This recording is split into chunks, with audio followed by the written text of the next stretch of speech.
కొత్తగా జూలై 1 నుంచి 3 నేర చట్టాలను క్రిమినల్ లాస్ అంటారు. వాటిని కేంద్ర ప్రభుత్వం ప్రవేశపెట్టింది. అవి అమల్లోకి రావడం ప్రారంభమైంది. ఇప్పటికి 20 రోజులుగా అవి అమల్లో ఉన్నాయి. ఇవి ఏమిటసలు? ఇవి ఎందుకొచ్చాయి? ఇవి రావడానికన్నా ముందు ఏముండేవి? ఇది ప్రతి ఒక్కరూ తెలుసుకోవాల్సిన ఒక అవసరం ఉంది. ఎందువల్లనంటే మన నిత్య జీవితంలో చేసే ప్రతి ఒక్క పని అది నేరం అవుతుందా కాదా? నేరమని రాజ్యం నిర్వచిస్తుందా? రాజ్యం ఒకవేళ అది నేరం అని నిర్వచిస్తే దాన్ని ఎట్లా రుజువు చేస్తుంది? రుజువు చేస్తే ఏం శిక్ష వేస్తుంది? ఇది ప్రతి ఒక్కరికి తెలుసుకోవాల్సిన విషయం. ఎందుకంటే మన ట్రాఫిక్ ఉల్లంఘనల దగ్గర నుంచి లేదా మనం ట్రాఫిక్ ఎట్లా పాటించాలి దగ్గర నుంచి రాజ్యానికి వ్యతిరేకంగా మనం ఏమైనా మాట మాట్లాడితే చర్య చేస్తే దానికి ఏమిటి అనేంత వరకు చాలా విశాలమైన అంశం ఇది. అంటే మనం రోడ్డు మీదకి పోతే రోడ్డు మీద మన ప్రవర్తన ఎట్లా ఉండాలి? ఈ ప్రవర్తనను ఏ చట్టాలు శాసిస్తాయి? ఈ ప్రవర్తనలో ఏమైనా వైపరీత్యాలుంటే వాటిని ప్రభుత్వం లేదా చట్టం, న్యాయం ఎట్లా గుర్తిస్తుంది? న్యాయ వ్యవస్థ దాన్ని ఎట్లా పరిష్కరిస్తుంది అనే అంశాలు ఇవి. ఇవి ఇప్పుడు నేర చట్టాలు అంటే ఏదో కొత్త విషయం అనిపించవచ్చు, కానీ చాలా మందికి ఏదైనా ఒక మరణం, అసాధారణ మరణం జరిగింది అనగానే 302 బుక్ చేశారా అని అడుగుతారు. ఇది చాలా సహజం. అంటే 302 అనే ఒక సెక్షన్ ఉంది. ఎవరికి ఆ ఐపీసీతో సంబంధం ఉండకపోవచ్చు, ఐపీసీ పుస్తకం కూడా చూసి ఉండకపోవచ్చు. కానీ అసాధారణ మరణం, హత్య 302 అని ఉండాలి అని అందరికీ తెలిసిపోయింది. అట్లాగే మనం రోడ్డు మీదకి పోయి ఒక ప్రదర్శనలో పాల్గొంటే 144 సెక్షన్ ఉంది కాబట్టి ప్రదర్శన చేయడానికి వీల్లేదు, 5గురి కన్నా ఎక్కువ కలిసి ఉండడానికి వీల్లేదు, ఇటువంటి అనేక విషయాలు. అట్లాగే 420 420 అని సినిమా కూడా, రాజ్ కపూర్ సినిమా కూడా తీశాడు. 420 అంటే మోసం. ఈ 420 అనేది ఐపీసీ 420 అది. ఇట్లాగే ఐపీసీ 302, ఐపీసీ 144 ఇటువంటివి అనేకం మన నిత్య జీవితంలో వాడకంలోకి వచ్చి ఉన్నాయి. జూలై 1 నుంచి అవి లేవు. జూలై 1 తర్వాత హత్య 302 కాదు, అది ఇంకేదో బిఎన్ఎస్ లో 100 అంట. అట్లా అన్ని మారిపోయాయి. కనుక మన జీవితంలో ఇంతకాలము ఏమేమి నేర్చుకొని ఉన్నాము, ఏమి ఆలోచిస్తూ ఉన్నాము, ఏది చట్టము న్యాయము అనుకుంటున్నాము, అవి చట్టము న్యాయము కాకుండా పోయాయి. కొత్త చట్టము, కొత్త న్యాయము అమల్లోకి వచ్చాయి. జూలై 1 నుంచి మామూలుగా ఏ నేరానికి సంబంధించి అయినా నేర నిర్వచనం, నేర విచారణ జరపడానికి అవసరమైన సాక్ష్యాధారాలు, ఆ సాక్ష్యాధారాల ఆధారంగా నిరూపణ జరిగితే శిక్ష. ఇవి 4 ప్రధాన అంశాలు. నేర నిర్వచనం ఎట్లా ఉంటుంది, నేర విచారణ ప్రక్రియ ఎట్లా ఉంటుంది, సాక్ష్యాధారాలు వేటిని సాక్ష్యాధారాలు అంటారు, వేటిని సాక్ష్యాధారాలు అనరు, వీటి ద్వారా ఏ శిక్ష విధిస్తారు. ఈ 4 అంశాలు ప్రధానమైనవి. ఈ 4టిని అంతకు ముందు భారతదేశంలో ఆ చరిత్రలోకి వస్తాను, కానీ 19వ శతాబ్దం మధ్య భాగం నుంచి కూడా 3 చట్టాలు నిర్ణయిస్తూ ఉన్నాయి. ఒకటి ఇండియన్ పీనల్ కోడ్ 1860 అంటారు. దాని చరిత్ర కొంచెం తెలుసుకుందాం.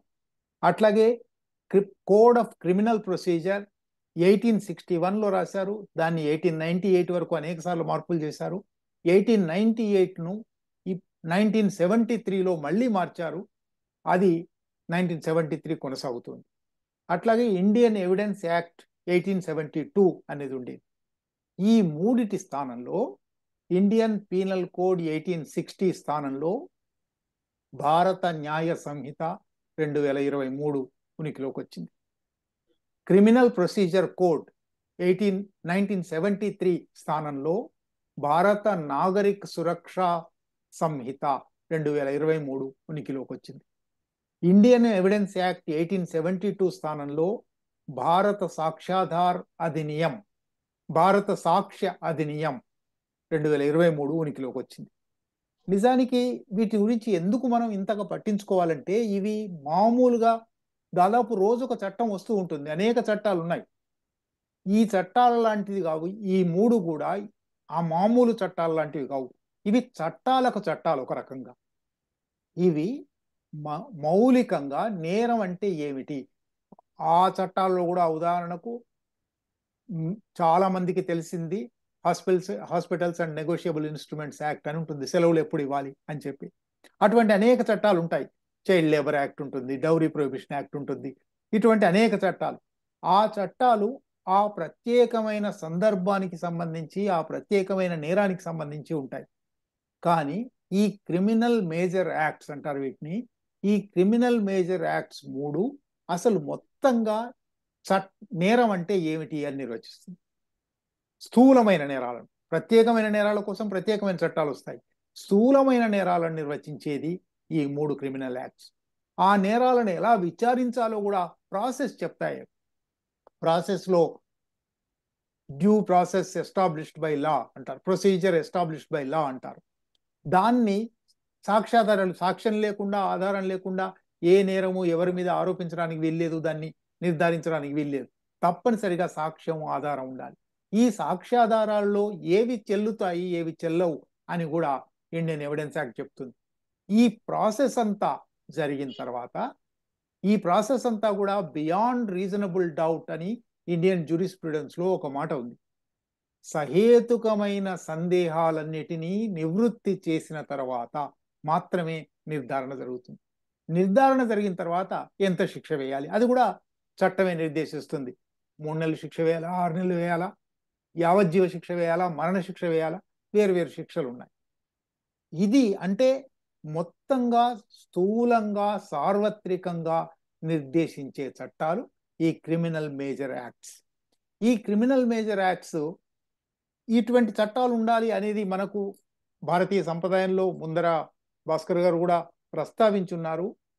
మనకు మనుస్మృతి, యాజ్ఞవల్క్య స్మృతి, పరాశర స్మృతి, ఇటువంటి అనేక స్మృతులు నేరాలను నిర్వచించాయి, శిక్షలను నిర్వచించాయి.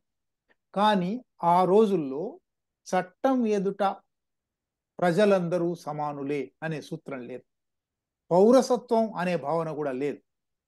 చట్టం ఎదుట అందరూ సమానులే అంటే ఒక నేరం ఎవరు చేసినా సమానమైన విచారణ జరగాలి, సమానమైన సాక్ష్యాధారాలు ఉండాలి, సమానమైన శిక్ష విధించాలి అనే ఒక సహజ ప్రజాస్వామిక నైసర్గిక సూత్రం. కానీ ఈ సూత్రం మీరు ఒకసారి మనుస్మృతి చదివితే, మనుస్మృతిలో ఒకే నేరం బ్రాహ్మణులు చేస్తే ఒక శిక్ష, క్షత్రియులు చేస్తే ఒక శిక్ష, శూద్రులు చేస్తే ఒక శిక్ష, వైశ్యులు చేస్తే ఒక శిక్ష అని వేరువేరుగా చెప్పాడు. బ్రాహ్మణులు ఎంత పెద్ద నేరం చేసినా చాలా చిన్న శిక్షలు, అసలు శిక్షలు లేవు. శూద్రులు ఎంత చిన్నది తప్పు చేసినా, ఎంత చిన్న నేరం చేసినా మరణదండన దాకా ఉన్నాయి. కనుక అంతకు ముందు చట్టాల్లో ఒక చట్టం ఎదుట మనుషుల సమానత్వం అనేది లేదు. బ్రిటిష్ జ్యూరిస్ప్రుడెన్స్ లో, బ్రిటన్లో కానీ లేదా యూరోప్లో కానీ జరిగిన పారిశ్రామిక విప్లవం వల్ల, ప్రజాస్వామిక విప్లవాల వల్ల చట్టం అనేది వచ్చింది. చట్టం ఎదుట సమానులు, మనుషులందరూ సమానులు అనే భావన వచ్చింది, పౌరులు అనే భావన వచ్చింది. వాళ్లకు చట్టాలు రూపొందుతూ ఉన్నాయి. క్రామ్వెల్ నాటి నుంచి లేదా ఇంకా ముందు వెళ్తే మ్యాగ్నా కార్టా నాటి నుంచి చట్టాలు వస్తూ ఉన్నాయి. వాళ్ళకి ఒక 5, 6, 7 శతాబ్దాల చట్ట అనుభవం ఉంది. మనకున్న చట్ట అనుభవానికి భిన్నమైన అనుభవం అది. ఈ అనుభవం నుంచి బ్రిటిష్ వలసవాదులు ఇక్కడికి వచ్చిన తర్వాత, ముఖ్యంగా 1830ల వరకు వాళ్ళు ఈస్ట్ ఇండియా కంపెనీ పాలనే, ఇంకా అప్పటికి రాణి పాలన రాలేదు.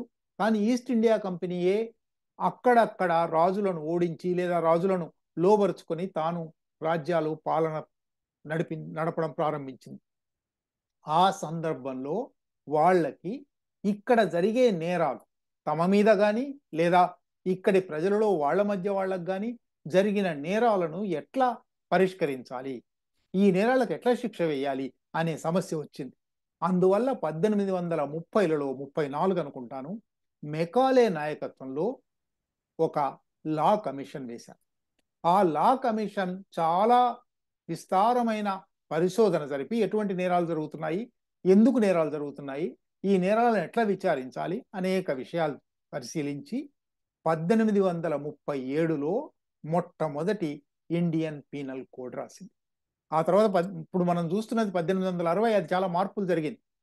దీంతో పాటు 1837 సాగుతూ ఉండగానే మీ అందరికీ తెలుసు, ప్రథమ భారత స్వాతంత్ర సంగ్రామం జరిగింది 1857.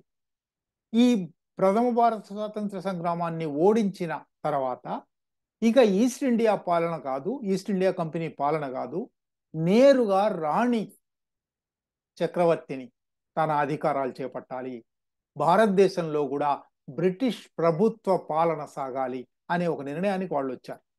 ఆ నిర్ణయానికి వచ్చిన తర్వాత బ్రిటన్లో కొనసాగుతున్న లాంటి చట్టాలే ఇక్కడ ఉండాలి కనుక ఈ చట్టాలను మళ్ళీ ఒకసారి రీవ్యాంప్ చేసి, మళ్ళీ ఒకసారి తిరగరాసి, మళ్ళీ పరిశీలించి 1860లో మొట్టమొదటి ఇవాళ మనం చూస్తున్న ఇండియన్ పీనల్ కోడ్ వచ్చింది. అదే కొన్ని అనేక మార్పులు జరిగాయి, సవరణలు జరిగాయి, కానీ 160 ఏళ్లుగా భారతదేశంలో ఇండియన్ పీనల్ కోడ్ కొనసాగుతూ ఉన్నది.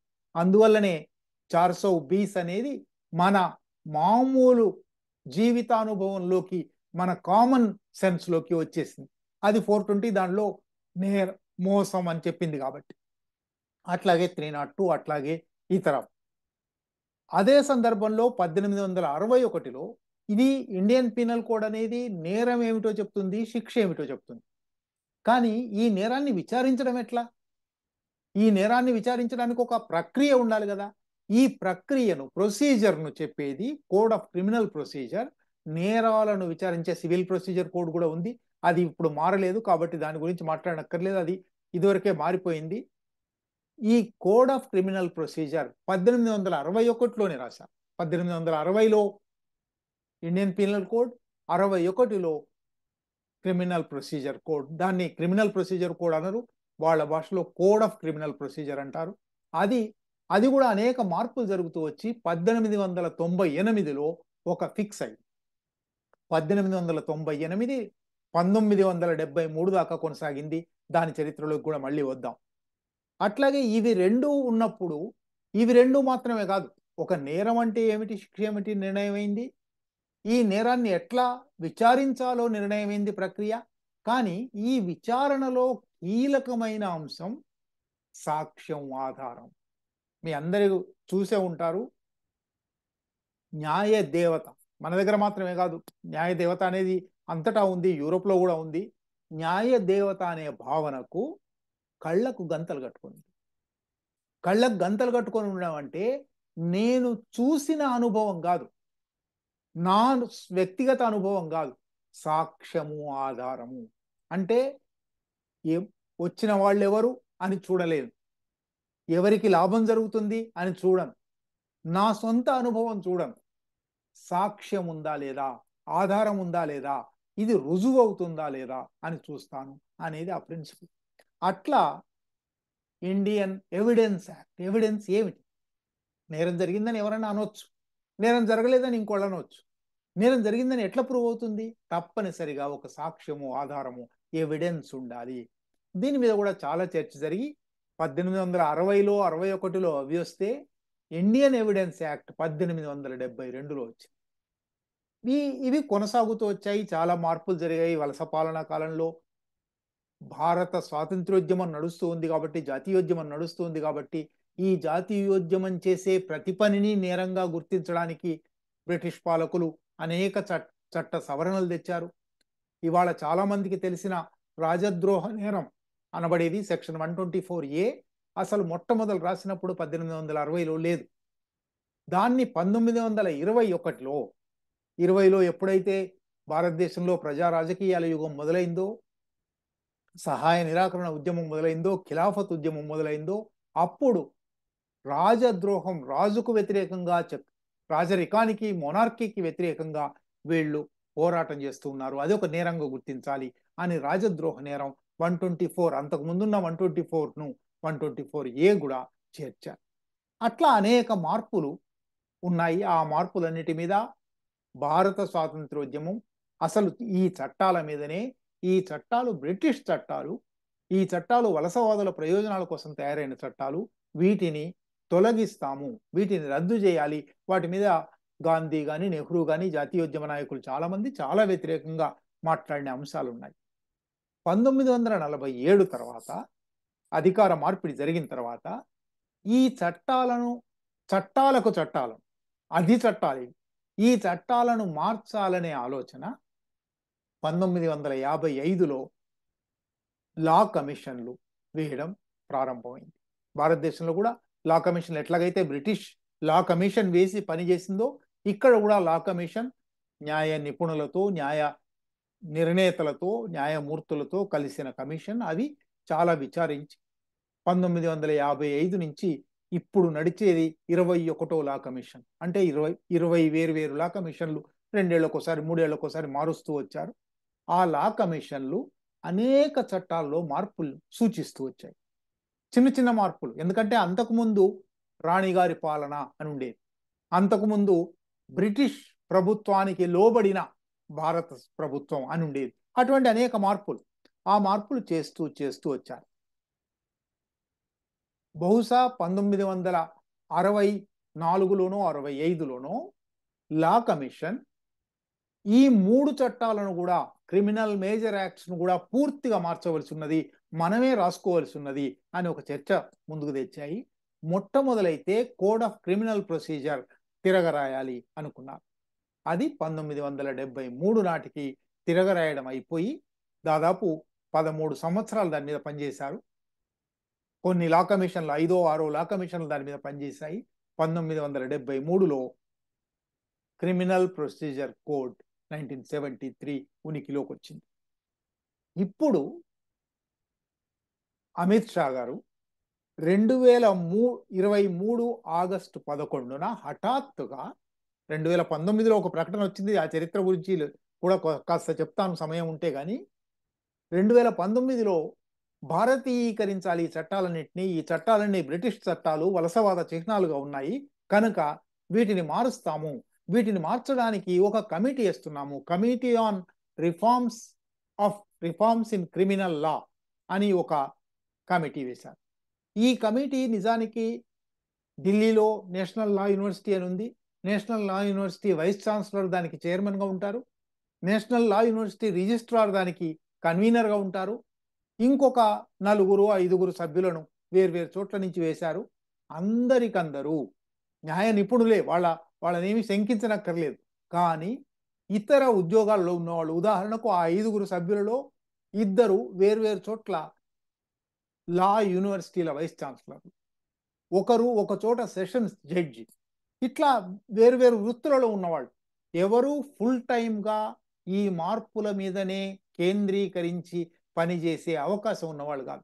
పార్ట్ టైం పనులు వాళ్ళు ఏదో 3 ఏళ్ళు 4 ఏళ్ళు ఆ కమిటీ జరిగింది.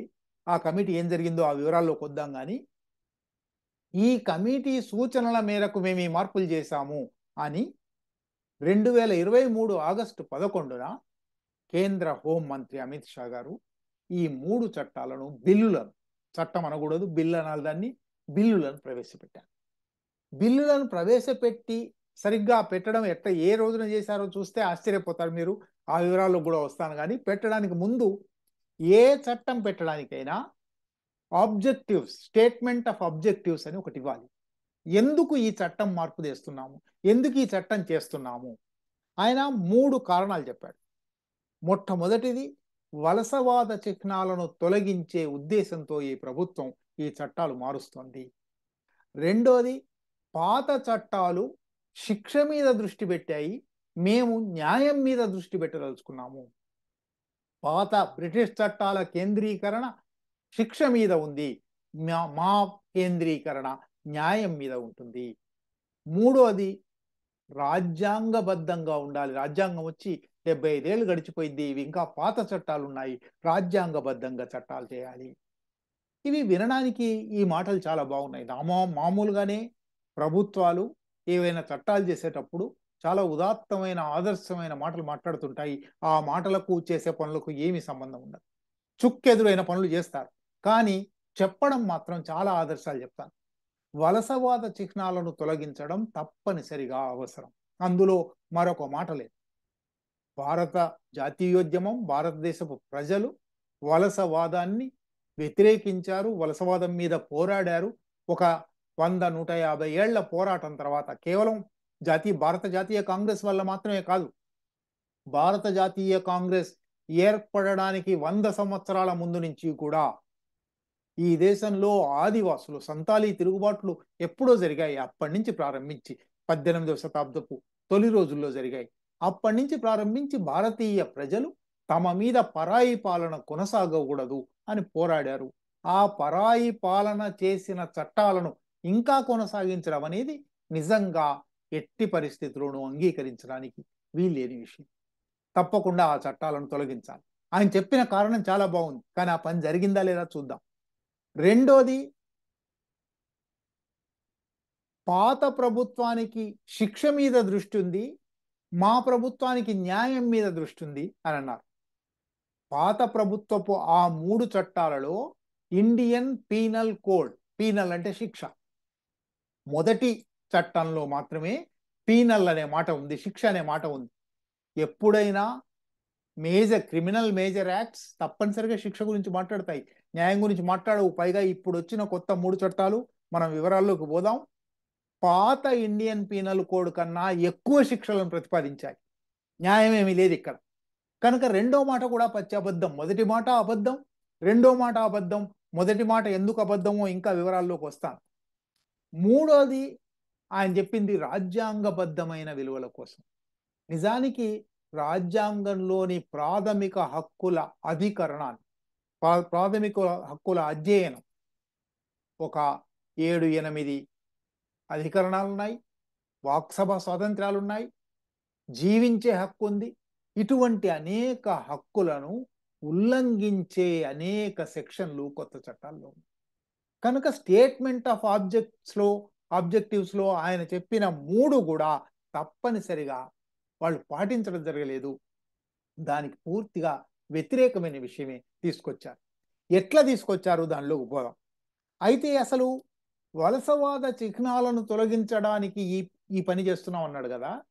ఈ మూడిట్లో code of criminal procedure code 1973, అది వలసవాద చిహ్నం కాదు. వలసవాద చట్టం కోడ్ ఆఫ్ క్రిమినల్ ప్రొసీజర్ 1898. దాన్ని పాత లా కమిషన్లు మార్చాయి. భారత ప్రభుత్వం, భారత parliament code of criminal procedure CrPC 1973 తీసుకొచ్చింది. అది వలసవాద చిహ్నం కాదు. దాన్ని ఎందుకు మార్చవలసి వచ్చింది మరి? నిజానికి మూడిట్లో పేర్లను బట్టి చూసినా లేదా వాటి తేదీలను బట్టి చూసినా, ఒకటి 1860 నాటి చట్టం, ఒకటి 1872 నాటి చట్టం, ఇంకోటి 1973 నాటి చట్టం. 3 వలసవాద చిహ్నాలు ఎట్లా అవుతాయి అంటే, అసలు ఏది మాట్లాడినా చెల్లుతుంది, ఎంత అబద్ధమైనా మాట్లాడవచ్చు అనే ఒక ప్రయత్నం ఈ ప్రభుత్వం చేస్తుంది. సరే, ఇది ఒక అంశం. 2 వలసవాద చిహ్నాలను తొలగించడానికే ఈ పని చేస్తున్నాము అని ఇంత గంభీరమైన ప్రవచనం చేశాడు కదా. మీరు ఒక్కసారి పాత క్రిమినల్ మేజర్ యాక్ట్స్ అని పాత పుస్తకం దొరుకుతుంది, క్రిమినల్ మేజర్ యాక్ట్స్ అని కొత్త పుస్తకం దొరుకుతుంది. ఈ 2 పక్కన పెట్టుకొని చూడండి. 95% పాత చట్టాల్లో ఏమున్నాయో అవే ఉన్నాయి. అక్షరం కూడా పొల్లుపోకుండా సెక్షన్ల నెంబర్లు మార్చారు, అక్కడక్కడ కొత్తగా చేర్చారు, ఎక్కువ శిక్షలు పెంచారు. అంతే తప్ప కేవలం ఒక 5% మాత్రమే ప్రధానమైన మార్పులు ఉన్నాయి. 5-10% మాత్రమే ప్రధానమైన మార్పులు ఉన్నాయి. మిగిలినవన్నీ వలసవాద రచన ఏదైతే ఉందో అదే యథాతథంగా కొనసాగింది. అయినప్పుడు వలసవాద చిహ్నాలను తొలగించడానికే ఈ పని చేశాము అనే పచ్చి అబద్ధం ఎట్లా వస్తుంది? సరే, code of criminal procedure code 1973 మార్చవలసిన అవసరమే లేదు, అది వలసవాద చిహ్నమే కాదు. అందువల్లనే ఈ బిల్లు ప్రవేశపెట్టేటప్పుడు ఏం చేశాడంటే అమిత్ షా గారు, Indian penal code 1860, Indian evidence act 1872, criminal procedure code 1973 అని రాసి బ్రాకెట్లో 1898 అని పెట్టాడు. 1898 లేదు ఇప్పుడు. 1898 was abandoned in 1973, was repealed in 1973. కానీ అట్లా ఒక అబద్ధంతో ఈ చలామణి చేశాడు. సరే, ఇవి మార్పులు చేశారా లేదా వాటి వివరాల్లోకి వద్దాం. కానీ కొట్ట వచ్చినట్టు కనబడే మార్పు ఏమంటే, పాత వాటికి ఇంగ్లీష్ టైటిల్స్ ఉన్నాయి. ఇంగ్లీష్ ప్రభుత్వం కాబట్టి ఇంగ్లీష్ టైటిల్స్ పెట్టింది అనుకోవచ్చు. కొత్త వాటికి భారత న్యాయ సంహిత, భారత నాగరిక సురక్షా సంహిత, భారతీయ సాక్ష్య అధినియం అనే, ఇది హిందీ కూడా కాదు, ఇది ఆర్ఎస్ఎస్ వాడే సంస్కృతం కలిసిన హిందీ, సాంస్క్రిటైజ్డ్ హిందీ. ఇటువంటి మాటలు ఇంత ఇంత ఘనమైన, ఇంత గంభీరమైన, ఇంత బరువైన మాటలు మామూలు హిందీలో కూడా ఉండవు. పైగా రాజ్యాంగంలో ఒక అధికరణం ఉంది, అధికరణం 348. ఆ 348 ఏం చెప్పిందంటే, భారతదేశంలో అధికారికమైన authentic official text, authoritative text should be in English అని చెప్పి. నిజానికి వీటికి పేర్లలో మార్పుతో అసలు మార్పు వస్తుందా? నువ్వు 90% అదే ఉంచి పేరు మాత్రం మార్చావు. పేరు నోరు తిరగని పేరు, ఆర్ఎస్ఎస్ కు అనుకూలమైన పేరు, ఆర్ఎస్ఎస్ రాసిన పేరు పెట్టావు. ఈ ఆర్ఎస్ఎస్ రాసిన అనే మాట ఎందుకు అనవలసి వస్తుందంటే, ఇక్కడ మళ్ళీ ఇది తయారైన చోటికి పోదాం. 5గురి కమిటీ, 7గురి కమిటీ వేశారు కదా, ఆ కమిటీలో అందరూ పార్ట్ టైమర్స్, ఎవరికి కుదరలేదు కదా. దీని మీద కనీసం 2-3 పత్రికల వాళ్ళు రైట్ టు ఇన్ఫర్మేషన్ యాక్ట్ కింద ఈ కమిటీ ఎవరు, ఈ కమిటీ ఎన్నిసార్లు సమావేశమైంది, ఈ కమిటీ ఏమి చర్చించింది, ఇది ప్రజల కమిటీ, ప్రజాస్వామిక ప్రభుత్వం, రైట్ టు ఇన్ఫర్మేషన్ యాక్ట్ ప్రకారం అవి ఇవ్వాలి. కనుక ఇవ్వండి అంటే ఏ ఒక్క రహస్యం ప్రభుత్వం బయటపెట్టలేదు. ఇదేదో అధికారిక రహస్యాల చట్టం అయినట్టు. ఇవన్నీ అందరి మీద, అందరికీ శిక్షలు విధించే, అందరి నేరాలను ఆరోపించే ఒక చట్టాలు ఇవి ఎట్లా తయారయ్యాయి అంటే చెప్పలేదు. కానీ ఆ కమిటీలో ఒకరు ఒక పత్రికతో, నా పేరు బయట పెట్టకూడదు కానీ మా కమిటీ ఏమి చేయలేదు, అందరం పార్ట్ టైమర్స్, ఈ పనంతా చేసిన వాళ్ళు ఇద్దరున్నారు. ఒకరు solicitor general of India Tushar Mehta, రెండో వారు additional solicitor general of India VS Raju అని చెప్పారు. ఇది పత్రికలో వచ్చింది. వీళ్ళిద్దరూ ఎవరు? వీళ్ళిద్దరూ, తుషార్ మెహతా ఒక గుజరాతీ, విఎస్ రాజు గుజరాత్లో లాయర్గా చాలా రోజులు పనిచేసి అమిత్ షా కేసులు చేసిన, అమిత్ షా సోహ్రాబుద్దీన్ మర్డర్ కేసులో అమిత్ షా నెంబర్ 1 అక్యూజ్డ్ 1గా ఉన్నాడు. ఆ కేసును నడిపినవాడు, ఆ కేసును వాదించినవాడు విఎస్ రాజు.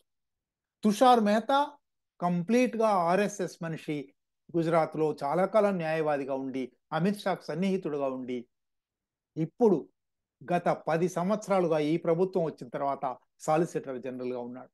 అంటే ఆర్ఎస్ఎస్ వ్యక్తులు తమకు అనుకూలంగా రాయదలుచుకొని రాసిన పని.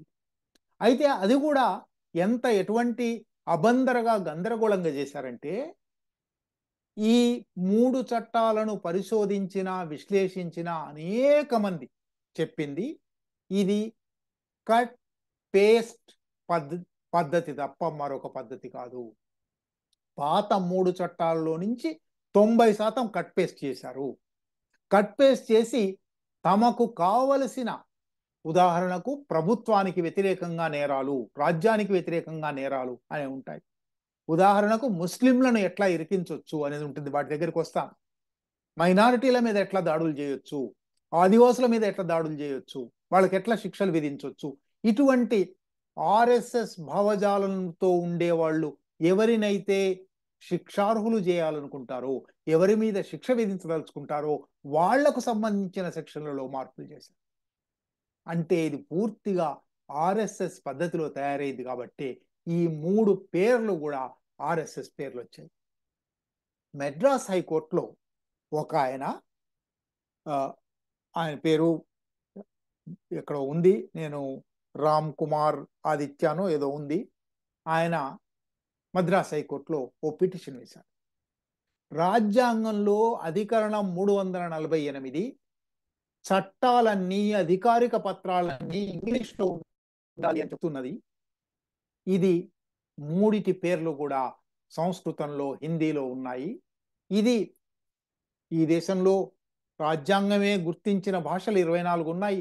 మిగిలిన 23 భాషలకు అవమానం చేయడం, మిగిలిన 23 భాషల పట్ల వివక్ష చూపించడం, ఒకే భాష పేర్లు పెట్టడం. కనుక ఇది రాజ్యాంగ వ్యతిరేకమైనది, 348కి వ్యతిరేకం, మిగిలిన భాషలకు, ఫెడరలిజానికి వ్యతిరేకం అని ఆయన కోర్టుకు పోయాడు. మద్రాస్ హైకోర్టులో యాక్టింగ్ చీఫ్ జస్టిస్, అప్పటికి యాక్టింగ్ చీఫ్ జస్టిస్గా ఉన్నారు ఆయన, ఆర్ మహదేవన్, మరొక జస్టిస్ మహమ్మద్ షఫీక్, వాళ్ళ ముందరికి ఇది వచ్చింది. వస్తే ప్రభుత్వం తరఫున న్యాయవాది, అడిషనల్ సాలిసిటర్ జనరల్ అంటారు, అది అడిషనల్ సాలిసిటర్ జనరల్ చాలా మంది ఉంటారు. ఆర్ఎల్ సుందరేశన్ అని ఒక ఆయన ఉన్నాడు, ఏఆర్ఎల్ సుందరేశన్. ఆయన వచ్చి ఈ 3 చట్టాలను, ఈ 3 పేర్లను పార్లమెంటు ఇన్ ఇట్స్ విజ్డమ్ తయారు చేసింది, కాబట్టి వీటి మీద ప్రశ్న వేయడానికి వీల్లేదు అన్నాడు. పార్లమెంట్ అయినా ప్రజలిచ్చిన అధికారం అది, వాళ్ళు ఇష్టం వచ్చినట్టు చేయడానికి లేదు. ప్రజల అధికారం, ప్రజల సార్వభౌమత్వం వాళ్లకు 5 సంవత్సరాల కోసం మాత్రమే ఇవ్వబడింది. ఆ 5 సంవత్సరాల్లో వాళ్ళు ఏమైనా పొరపాటు పనులు చేస్తే తర్వాత 5 సంవత్సరాల్లో వాళ్ళని మార్చే అవకాశం కూడా ఉంది. కనుక వాళ్ళు ఇష్టారాజ్యంగా ప్రవర్తించడానికి వీల్లేదు. ఇన్ ఇట్స్ విజ్డమ్ చేసింది, కాబట్టి వీటి మీద ప్రశ్నించడానికి వీల్లేదు అన్నాడు. అంతకన్నా విచిత్రం, ఈ 3 పేర్లు ఇంగ్లీష్ అక్షరాల్లో రాశాం కదా, అంటే ఇంగ్లీష్లో రాసినట్టే కదా అన్నాడు. ఇంత హాస్యాస్పదం, అంటే ఈ దేశం ఎట్లా నడుస్తున్నదో ఆశ్చర్యం వేస్తుంది. మద్రాస్ హైకోర్టులో ఈ మాట విని కేసును కొట్టేశారు, కేసును తీసేశారు. ఇంగ్లీష్ అక్షరాలు రాస్తే ఇంగ్లీష్లో రాసినట్టే అన్నమాట. అమ్మ అని రాయడానికి నేను ఏఎంఎంఏ అని రాస్తే నేను ఇంగ్లీష్లో రాసినట్టు, అది మదర్ అని రాయనక్కర్లేదు. ఇంత దుర్మార్గంగా. పోనీ ఆ చట్టాలు సరే, చట్టాలు ఇంగ్లీష్లోనే రాసి ఉన్నారు, లోపల పేర్లు మాత్రమే ఈ సంస్కృతం మోజు, ఈ హిందీ మోజు వచ్చింది. సరే, వాటిని కూడా కాసేపు పక్కన పెట్టి ఇది వచ్చిన పద్ధతి గురించి కొంచెం మాట్లాడుకొని తర్వాత దాంట్లో ఏముందో వెళ్దాం. 2019లో ఈ కమిటీ వేశారు కదా, ఈ కమిటీ దేశవ్యాప్తంగా చాలా మంది ముఖ్యమంత్రులకు, చాలా మంది న్యాయమూర్తులకు, చాలా జ్యుడిషియల్ అకాడమీలకు, చాలా లా యూనివర్సిటీలకు ఉత్తరాలు రాసిందట అని పార్లమెంట్లో అమిత్ షా చెప్పి ఉన్నాడు. ఉత్తరాలు రాస్తే ఏమి జవాబు వచ్చింది? క్రిమినల్ లాస్ను మార్చదలుచుకున్నాము, మీ సూచనలు ఇవ్వండి, మీ సలహాలు ఇవ్వండి అని ఉత్తరం రాశారు. ఆ ఉత్తరం కాపీ కూడా పెట్టారు. వాళ్ళ నుంచి జవాబు వచ్చింది ఎక్కడ చెప్పడం లేదు. ఏం జవాబు వచ్చింది? ఏం మార్చమన్నారు? ఎక్కడ మార్చమన్నారు? అదే మార్చారా లేదా? ఏమీ లేదు. అంటే ప్రభుత్వం ఈ విషయంలో రహస్యం గూడుపుటాని చేయదలుచుకుంది, మసిబూసి మారేడుకాయ చేయదలుచుకుంది. హఠాత్తుగా ఆగస్టు 11, మీకు ఒకసారి గుర్తు చేయాలి, ఆగస్టు 11, 2023 అంటే పార్లమెంట్ వర్షాకాల సమావేశపు చివరి రోజు. ఆగస్టు 11, ఇంకొక గంటలో పార్లమెంటు ముగిసిపోతుంది, అడ్జర్న్ అవుతుంది, ప్రొరోగ్ అవుతుంది. అప్పుడు ఈ 3 బిల్లులు ప్రవేశపెట్టాడు. పెట్టి వెంటనే చర్చ జరగడానికి అవకాశం లేదు, ఇంకొక రోజు కూడా, ఇంకొక గంట కూడా లేదు పార్లమెంట్. అందుకని standing committee, parliamentary standing committee on home affairs అని ఉంటుంది. అంటే హోం మంత్రిత్వ శాఖకు అనుబంధంగా ఉండే పార్లమెంటరీ కమిటీ. పార్లమెంటరీ కమిటీ అంటే సాధారణంగా పార్లమెంట్లో ఉండే అన్ని అధికార పక్ష, ప్రతిపక్ష సభ్యులతో కూడిన కమిటీ అది. ఈ కమిటీలో మందబలాన్ని బట్టి, ఎవరెవరికి ఎంతెంత దామాషా సీట్లు ఉన్నాయో దాన్ని బట్టి అక్కడ కూడా స్థానాలు ఉంటాయి. కాబట్టి తప్పనిసరిగా అధికార పక్షానికే ఎక్కువ ఓట్లు ఉంటాయి. ఈ స్టాండింగ్ కమిటీకి ఇస్తున్నాము అన్నాడు.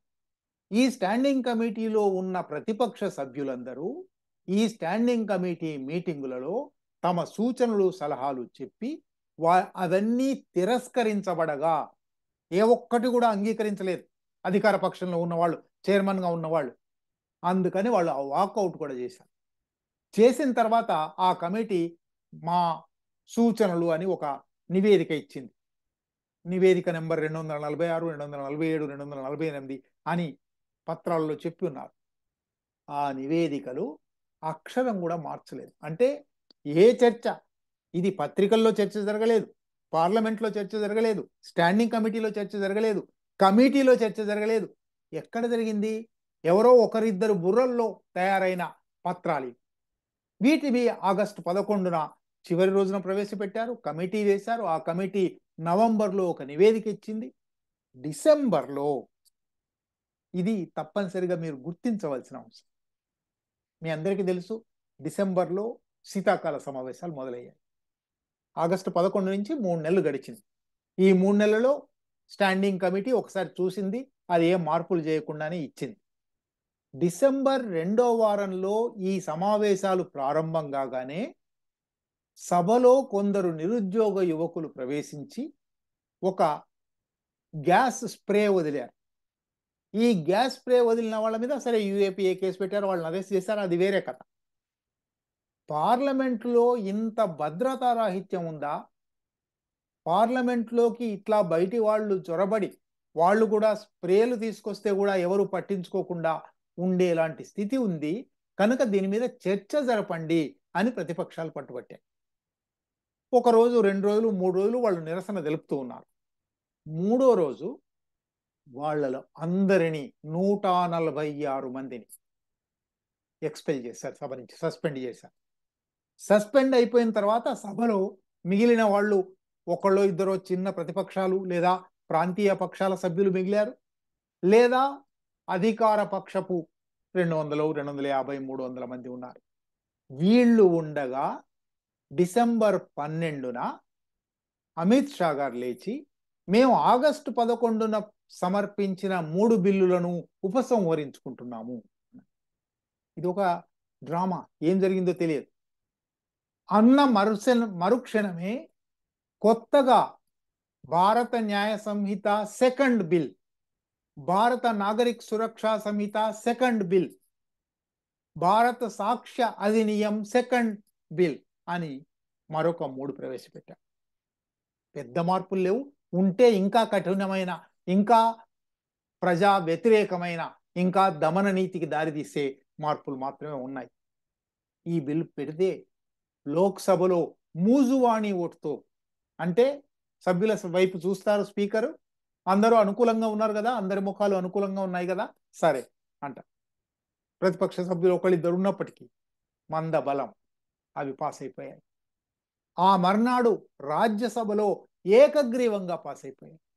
అట్లా ఈ చట్టాలు, ఈ 3 చట్టాలు కూడా నిజానికి ఇటువంటి చట్టాలు వలసవాదులు తెచ్చిన చట్టం కూడా 7 సంవత్సరాలు చర్చించారు. 7 సంవత్సరాలు అనేక మార్పులు చేశారు. పోనీ 1947 తర్వాత కూడా చట్టంలో మార్పులు చేయడానికే, కోడ్ ఆఫ్ క్రిమినల్ ప్రొసీజర్ చేయడానికే 13 సంవత్సరాలు తీసుకున్నారు. ఇక్కడ వాళ్ళు చెప్తున్న సమయం 2019 నుంచి 23, 4 సంవత్సరాలు. ఈ 4 సంవత్సరాల్లో ఏం జరిగిందో ఎవరికీ తెలియదు. అంతా మసిబూసి మారేడుకాయ చేశారు. ఇంతకుముందు నేను చెప్పినట్టుగా వేసిన కమిటీ ఆన్ క్రిమినల్ రిఫార్మ్స్ ఏమీ తెలియదు, వాళ్ళు చేసిన పని లేదు, పత్రికలలో దీని మీద చర్చ జరగలేదు, న్యాయ నిపుణులకు చూపెట్టలేదు, పార్లమెంట్లో చర్చ జరగలేదు, ప్రజలకు ఏమీ తెలియదు, న్యాయ వ్యవస్థకు తెలియదు. ఈ చట్టాలు వచ్చాయి. ఈ చట్టాలు డిసెంబర్ 13న రాజ్యసభలో కూడా పాస్ కాగానే డిసెంబర్ 25న రాష్ట్రపతి సంతకమైపోయి గెజిట్లో ప్రకటించారు. ఆ తర్వాత ఫిబ్రవరి 24, అంటే కరెక్ట్గా ఇక ఎన్నికలు రాబోతున్నాయి. మార్చి 16న ఎన్నికల నోటిఫికేషన్ వచ్చింది, మీ అందరికీ తెలుసు. ఫిబ్రవరి 24 అంటే ఎన్నికలు రావడానికి ఇంకొక 2 వారాలు 3 వారాలు మాత్రమే ఉంది. అటువంటి సమయంలో దీర్ఘకాలిక నిర్ణయాలు తీసుకోకుండా ఉండాలి ప్రభుత్వం.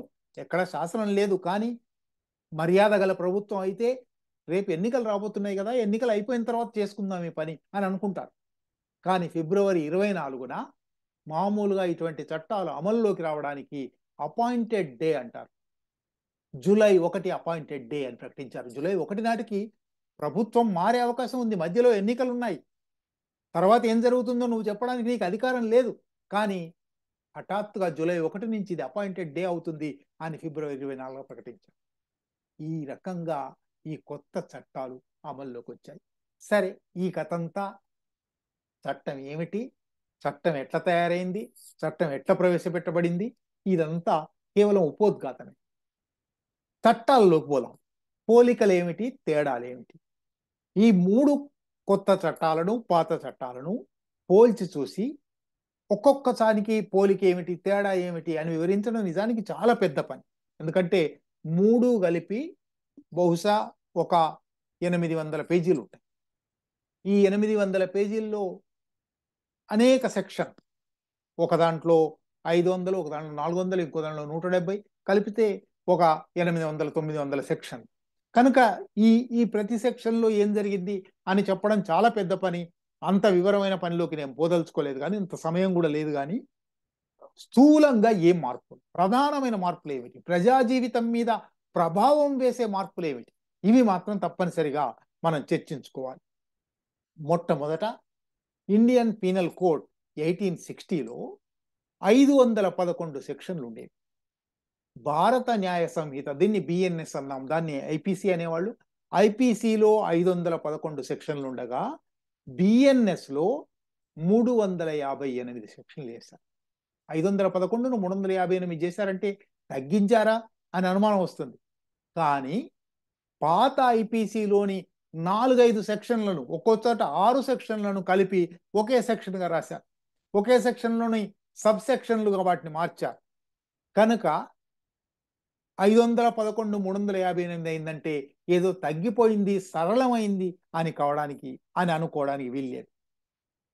ఇందులో ఈ 358లో 201 సెక్షన్లు యథాతథంగా అక్షరం పొల్లుపోకుండా ఉన్నాయి. అక్కడెక్కడ కామా ఉంటే ఇక్కడ కామా ఉంది, అక్కడ ఫుల్ స్టాప్ ఉంటే ఇక్కడ ఫుల్ స్టాప్ ఉంది, అక్కడ సెమికోలన్ ఉంటే ఇక్కడ సెమికోలన్ ఉంది.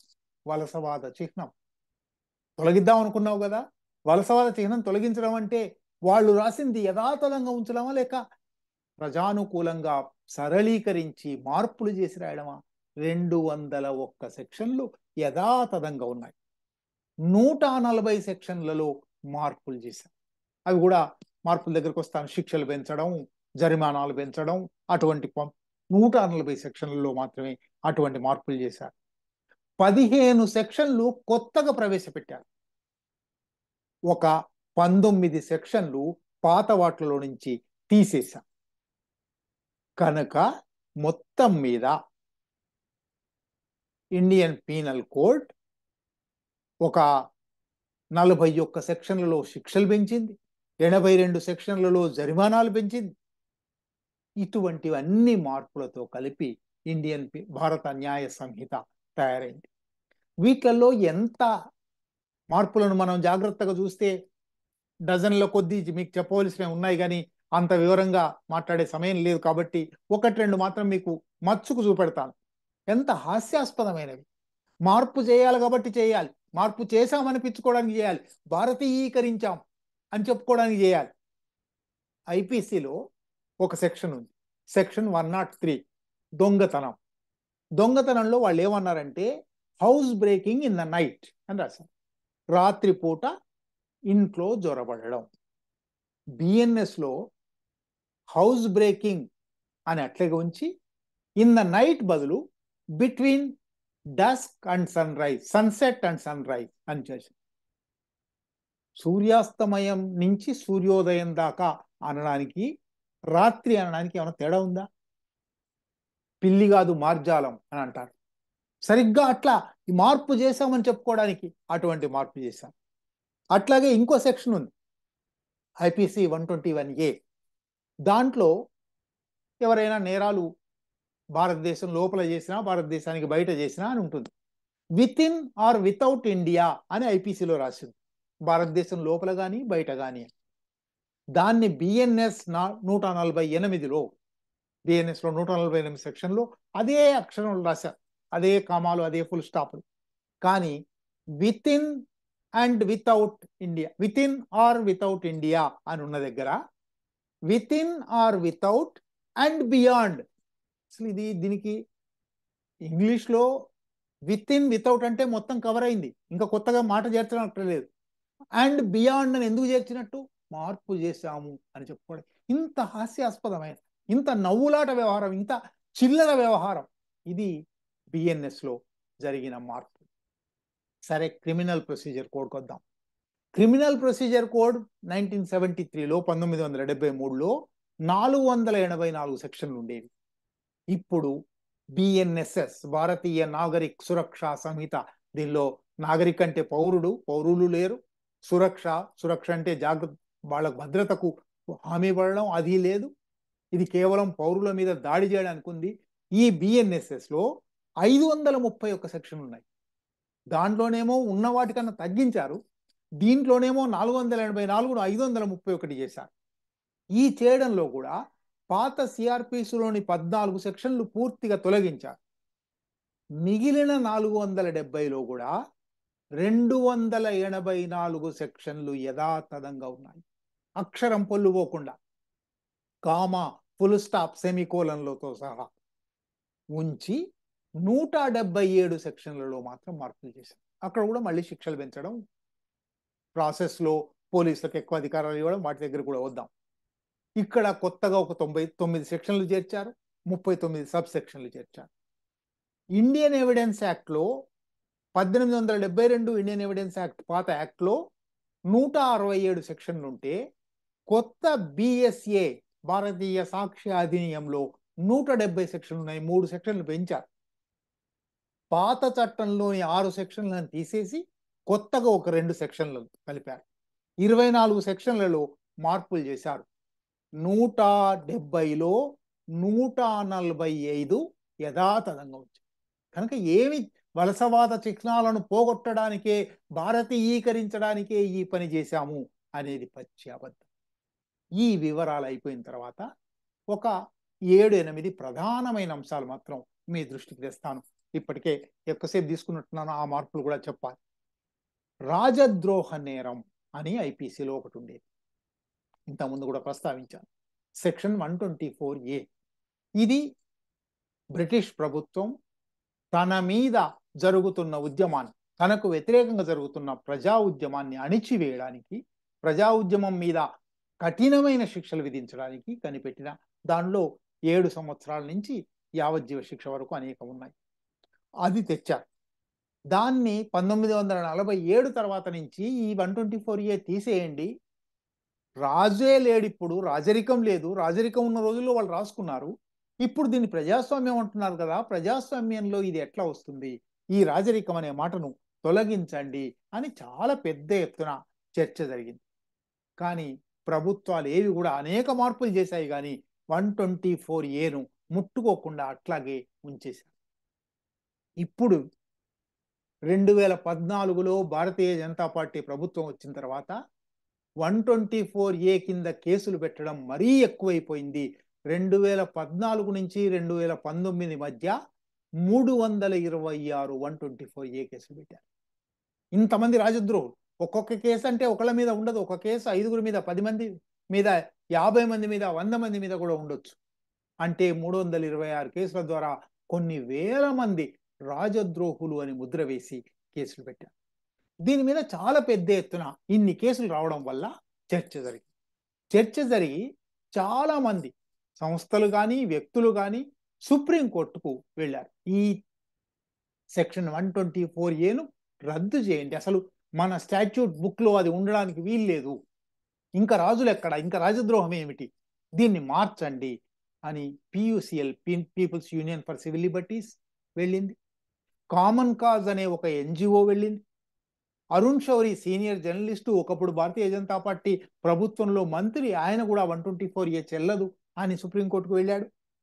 షిల్లాంగ్ టైమ్స్ అనే నార్త్ ఈస్ట్లోని పత్రికా సంపాదకురాలు పెట్రిషియా ముఖిమ్ అని ఆమె వెళ్ళింది. కశ్మీర్లోని కశ్మీర్ టైమ్స్ అనే దినపత్రిక సంపాదకురాలు అనురాధ భాసిన్ ఆమె వెళ్ళింది. వీళ్ళందరూ మాత్రమే కాదు, మాజీ సైనికాధికారి రిటైర్డ్ మేజర్ జనరల్ ఎస్జి ఒంబట్కరే ఆయన కూడా వెళ్ళారు. ఈ కేసులన్నింటినీ బ్యాచ్ పిటిషన్లు అంటారు.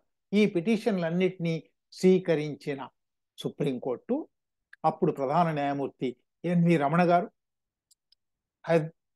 తెలంగాణ హైకోర్టు ప్రధాన న్యాయమూర్తిగా పనిచేసిపోయిన హిమా కోహ్లీ గారు కూడా ఆ బెంచ్లో ఉన్నారు. 3 న్యాయమూర్తుల ధర్మాసనం సెక్షన్ 124A ఈ కాలంలో ఉండదగినది కాదు, దీన్ని రద్దు చేసే విషయం ఆలోచించండి, దీని మీద ఇప్పటి వరకే పెట్టిన కేసులను విచారణ ముందుకు పోనివ్వకండి, ఇక ముందు ఈ సెక్షన్ కింద కేసు పెట్టనివ్వకండి అని 2022 మేలో కేంద్ర ప్రభుత్వానికి నోటీస్ ఇచ్చింది. సరిగ్గా అప్పుడు ఈ 3 చట్టాలు తయారవుతూ ఉన్నాయి. అంటే దాని ప్రకారం తప్పకుండా 124A లేకుండా చూడాలి, లేకుండా చూశారు. కానీ 124A ఏముందో అదంతా వేరే సెక్షన్ కింద పెట్టారు. 124A అంటే ఇంతకుముందు నేను చెప్పాను, నెంబర్లు మార్చడం చాలా చోట్ల చేశారని. 124A ఇప్పుడు ఇంకేదో నేరం. కానీ 152 అనే ఒక కొత్త సెక్షన్ పెట్టి, ఆ సెక్షన్లో 124A పాత ఐపీసీ 124Aలో ఏమున్నదో సరిగ్గా అదే రాశారు. అంటే ఇప్పటికీ రాజద్రోహం, కాకపోతే దానిలో సెడిషన్, రాజద్రోహం అనే మాట తీసేసి అక్కడ ట్రెజన్, దేశద్రోహం అనే మాట పెట్టారు. ఇదివరకు రాజద్రోహం అన్నది ఇప్పుడు దేశద్రోహం అవుతుంది. అంటే ఇంకా విశాలమైన అర్థాన్ని సంతరించుకుంటుంది. ఇది యావజ్జీవ శిక్ష వరకు, మరణ శిక్ష వరకు ఉండే సెక్షన్గా మార్చారు. ఇది మాత్రమే కాదు, మీలో చాలా మందికి ఇదివరకు మనం ఒకసారి మానవ వికాస వేదికలోనే నేను మాట్లాడాను. ఈ క్రూరమైన చట్టాల మీద యుఏపిఏ అనే ఒక చట్టం ఉంది. అన్లాఫుల్ యాక్టివిటీస్ ప్రివెన్షన్ యాక్ట్ అని 1967లో ఈ చట్టం తెచ్చారు. ఇది ఒక డ్రకోనియన్ లా అంటారు, అత్యంత క్రూరమైన దమన నీతి చట్టం. ఆ చట్టంలో 1967 నుంచి క్రమక్రమంగా 2004 తర్వాత దానిలో చాలా మార్పులు, సవరణలు చేస్తూ వచ్చారు. 2014 తర్వాత మరిన్ని సవరణలు చేశారు. ఈ సవరణలన్నిటి ఫలితంగా ఆ చట్టం కింద ఎవరినైనా ఆరోపించి జైలుకు పంపితే 6 నెలల పాటు కారణం ఏమిటో చెప్పనక్కర్లేదు. 180 రోజుల వరకు. మామూలుగా పాత రోజుల్లో మిగిలిన ఐపీసీ నేరాలకు 90 రోజులు ఉంటుంది. ఇది 180 రోజుల వరకు చెప్పనక్కర్లేదు. అది మాత్రమే కాదు, బెయిల్ ఇవ్వకుండా ఉండొచ్చు. యుఏపిఏ కింద అరెస్ట్ అయిన వాళ్ళు 17 సంవత్సరాలు బెయిల్ కూడా రాకుండా జైల్లోనే ఉండి విచారణంతా జరిగి నిర్దోషులుగా కోర్టు కొట్టివేసి బయటికి వచ్చిన వాళ్ళు కూడా ఉన్నారు. అంత క్రూరమైన ఘోరమైన చట్టం అది. ఆ చట్టం ఇప్పుడు బిఎన్ఎస్ లో భాగం అయిపోయింది. కనీసం యుఏపిఏలో 1-2 రక్షణలు ఉన్నాయి. తప్పనిసరిగా ఎవరినైనా అరెస్ట్ చేసేటప్పుడు, ఒక కేసు పెట్టేటప్పుడు జాయింట్ సెక్రటరీ పదవికి తక్కువగాని హోదాలో ఉన్నవారు శాంక్షన్ ఇవ్వాలి, అనుమతించాలి.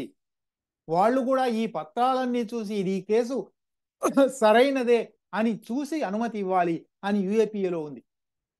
ఆ అనుమతి లేనందువల్లనే సాయిబాబా కేసును కొట్టేశారు.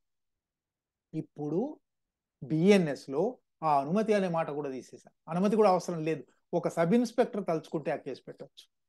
సబ్ ఇన్స్పెక్టర్ ఎవరి మీదనైనా పడదనుకుంటే, తనకు ప్రత్యర్థులు, తన శత్రువులు అనుకుంటే వాళ్ళ మీద కేసు పెట్టొచ్చు. కేసు రుజువు అవుతుందా లేదో 10 సంవత్సరాలు 15 సంవత్సరాలు బయటికి రాకుండా వాళ్ళు ఉంటారు, బెయిల్ రాకుండా ఉంటారు. అది ఇప్పుడు బిఎన్ఎస్ లో భాగం అయిపోయింది. సెక్షన్ 111 కింద అది వచ్చింది. అట్లాగే 113 అని మరొక సెక్షన్ ఉంది. దాంట్లో టెర్రరిస్ట్ అంటే ఎవరు అని నిర్వచనం చేశారు. ఈ టెర్రరిస్ట్ అంటే నిర్వచనం ద్వారా, ఆర్గనైజ్డ్ క్రైమ్ అంటే నిర్వచనం ద్వారా, ఊపాలాగే అంతకన్నా ఘోరమైన మరొక చట్టం మహారాష్ట్రలో ఉంది. మహారాష్ట్ర ఆర్గనైజ్డ్ క్రైమ్ యాక్ట్ అంటారు, మకోకా అంటారు. మకోకాలో ఉన్న తీవ్రమైన, భయంకరమైన, కఠినమైన నిబంధనలన్నింటినీ దీంట్లోకి తెచ్చారు. అట్లాగే prevention of money laundering act, PMLA అని ఒక చట్టం ఉంది. ఆ చట్టం నిజానికి అవినీతి మీద, ఆర్థిక అవినీతి మీద, ఆర్థిక అరాచకత్వం మీద వేయవలసిన శిక్షలు విధించవలసిన చట్టం, విచారించవలసిన చట్టం. కానీ ఇవాళ దాన్ని ప్రతిపక్షాల మీద, ప్రత్యర్థుల మీద వాడుతున్నారు. ఆ పిఎంఎల్ఏలకు భారతీయ జనతా పార్టీ ప్రభుత్వం చాలా సవరణలు చేసింది. పిఎంఎల్ఏలో ఉన్న అనేక అంశాలు ఇవాళ బిఎన్ఎస్ లోకి తీసుకొచ్చారు. వీటిలలో అసలు ఇది ఎంత దూరం ఉందంటే, ఆ నిర్వచనాలు సాధారణంగానే బిఎన్ఎస్ఎస్ లోను చేసిన చాలా నిర్వచనాలు అత్యంత విశాలమైన నిర్వచనాలు.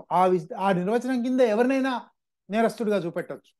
దీంట్లో టెర్రరిస్ట్ యాక్ట్ అంటే ఏమిటి అంటే, భారత ఆర్థిక భద్రతకు నష్టం కలిగించే చర్య చేసే వాళ్ళు ఎవరైనా అంటే, భారత ఆర్థిక విధానాల మీద మీరు ఒక రచన చేశారనుకోండి, మీరు ఒక ఉపన్యాసం ఇచ్చారనుకోండి, భారత ఆర్థిక విధానాలు సరిగ్గా లేవు, ఉదాహరణకు హిండెన్బర్గ్, ఉదాహరణకు ఎలక్టరల్ బాండ్స్, ఇది రాస్తే అది ఇప్పుడు ఈ సెక్షన్ 113, సెక్షన్ 111 ప్రకారం టెర్రరిస్ట్ యాక్ట్ అవుతుంది.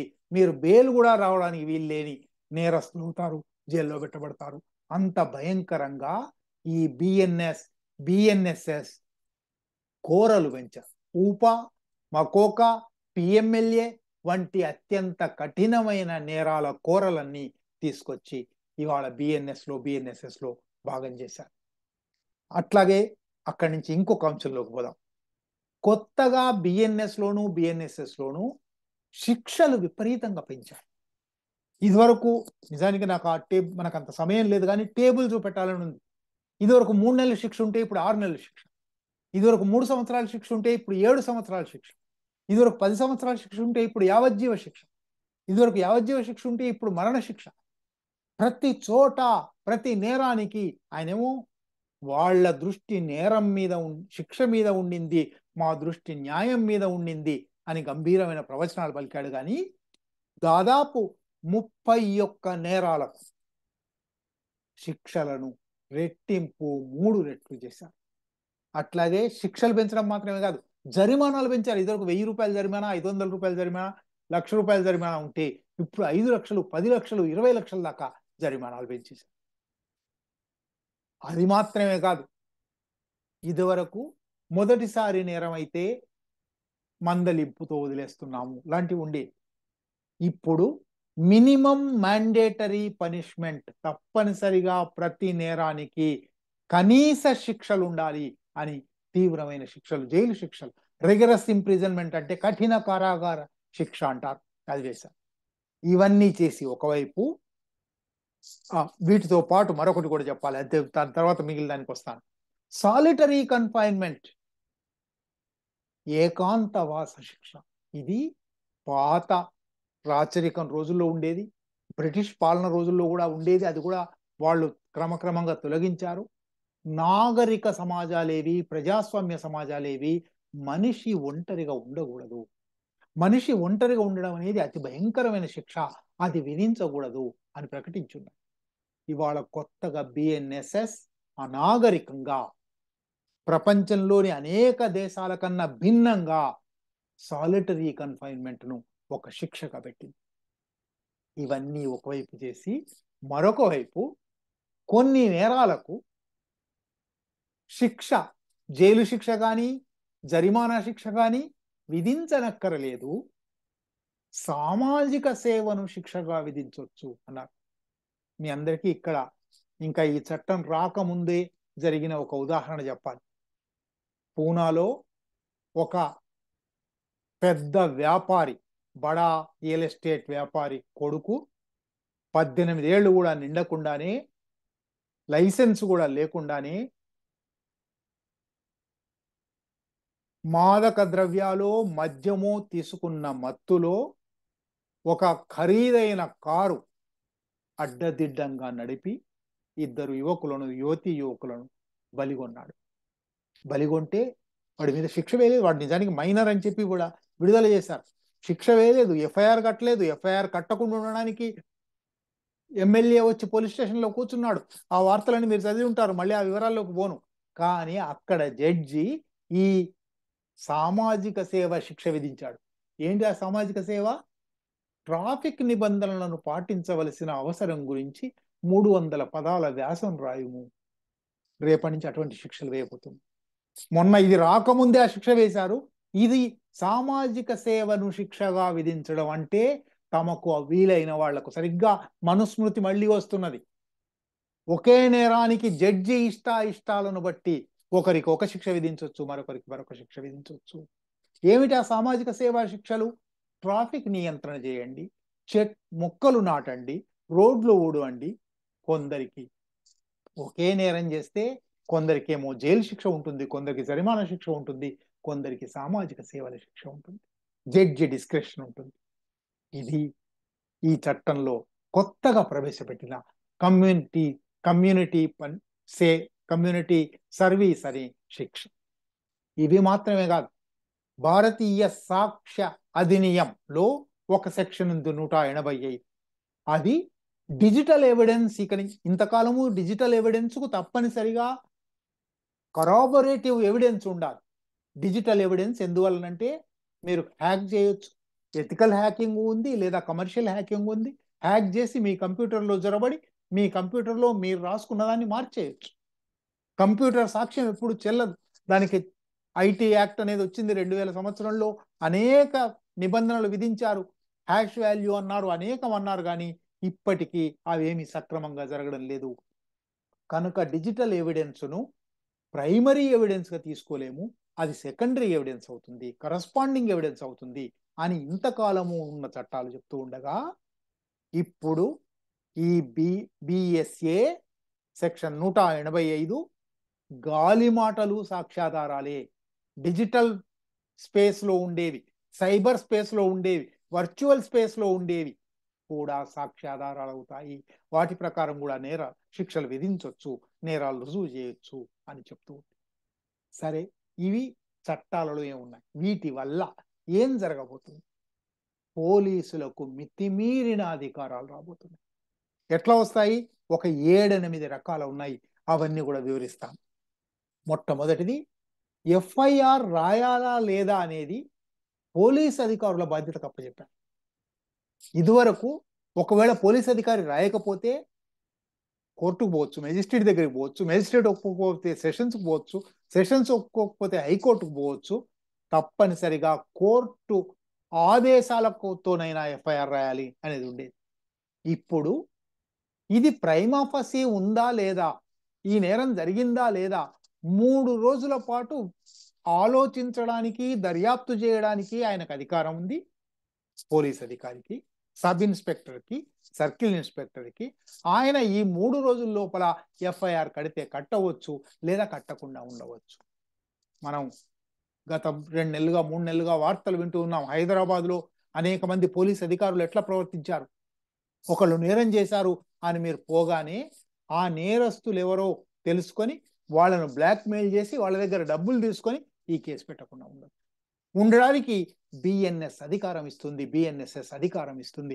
ఎఫ్ఐఆర్ కట్టొచ్చునా లేదా, ఎఫ్ఐఆర్ రాయొచ్చునా లేదా అనేది వెంటనే ఆటోమేటిక్ గా జరిగిపోయే పని కాకుండా to the discretion of the police officer అనే ఒక కొత్త అంశం దీంట్లో చేరింది.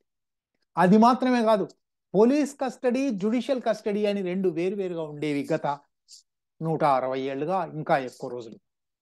పోలీస్ కస్టడీ అంటే పోలీస్ స్టేషన్లో ఉంచుకునేది. జ్యుడిషియల్ కస్టడీ న్యాయమూర్తి అధీనంలో, అంటే జైల్లో ఉండేది. పోలీసులు అప్పుడు మామూలుగా పోలీస్ స్టేషన్లో అంటే చిత్రహింసలకు గురి చేస్తారు. పోలీసులు ఎక్స్ట్రా జ్యుడిషియల్ మెథడ్స్ వాడుతారు, 3rd డిగ్రీ వాడుతారు అనేది చాలా సాధారణమైన విషయం. అందువల్లనే ఇండియన్ ఎవిడెన్స్ యాక్ట్, పాత ఎవిడెన్స్ యాక్ట్ చివరికి ఇప్పుడు బిఎస్ఏ కూడా ఏమంటుందంటే పోలీసుల దగ్గర చెప్పే వాంగ్మూలాన్ని పరిగణనలోకి తీసుకోవడానికి వీల్లేదు అని చెప్తాయి. ఇప్పుడు కొత్తగా ఏం చేశారంటే పోలీసుల దగ్గర ఆ మాట అట్లాగే ఉంచారు, పోలీసుల దగ్గర చెప్పే వాంగ్మూలానికి పరిగణన లేదు అని. కానీ పోలీస్ కస్టడీకి, జ్యుడిషియల్ కస్టడీకి మధ్య గీత చెరిపేసి ఇదివరకేమో అరెస్ట్ చేసిన మొదటి 15 రోజుల్లో మాత్రమే పోలీస్ కస్టడీ అడగాలి. 24 గంటల లోపల, అదుపులోకి తీసుకున్న 24 గంటల లోపల తప్పనిసరిగా మెజిస్ట్రేట్ ముందర హాజరుపరిచి జ్యుడిషియల్ కస్టడీకి పంపించాలి. 15 రోజుల లోపల కావాలంటే 2 రోజులు, 3 రోజులు, 5 రోజులు, వారం రోజులు పోలీస్ కస్టడీకి అడిగి తీసుకోవచ్చు, దర్యాప్తు చేయొచ్చు. దాన్ని ఇప్పుడు మార్చేసి 60 రోజుల లోపల లేదా 90 రోజుల లోపల, 90ని కావాలంటే మరొక 90 లోపల, 180 రోజుల లోపల ఎప్పుడైనా పోలీస్ కస్టడీ తీసుకోవచ్చు. అంటే జ్యుడిషియల్ కస్టడీ అనే మాట, జ్యుడిషియల్ కస్టడీకి పోలీస్ కస్టడీకి ఉండే విభజన రేఖ చెరిగిపోయింది. చెరిగిపోతే ఏం జరుగుతుందంటే జ్యుడిషియల్ కస్టడీలో ఉన్నప్పుడు బెయిల్ అడగడానికి అవకాశం ఉంటుంది, బెయిల్ ఇవ్వక తప్పదు, బెయిల్ రావడానికి అవకాశం ఉంటుంది. పోలీస్ కస్టడీలో ఉన్నప్పుడు బెయిల్ అనేది లేదు. కనుక 90 రోజుల లోపల ఎప్పుడైనా పోలీస్ కస్టడీకి తీసుకోవచ్చు, అంటే 90 రోజుల వరకు బెయిల్ ఇవ్వకుండా ఉండొచ్చు. 90 మాత్రమే కాదు, 90 రోజుల లోపల ఇంకో 90కి కూడా పర్మిషన్ తీసుకోవచ్చు అని కూడా చట్టం చెప్తుంది. కాబట్టి 180 రోజుల వరకు అసలు బెయిల్ అప్లై చేయడానికి వీల్లేని స్థితి. 180 రోజుల లోపల ఎప్పుడైనా పోలీస్ కస్టడీకి తీసుకునే స్థితి.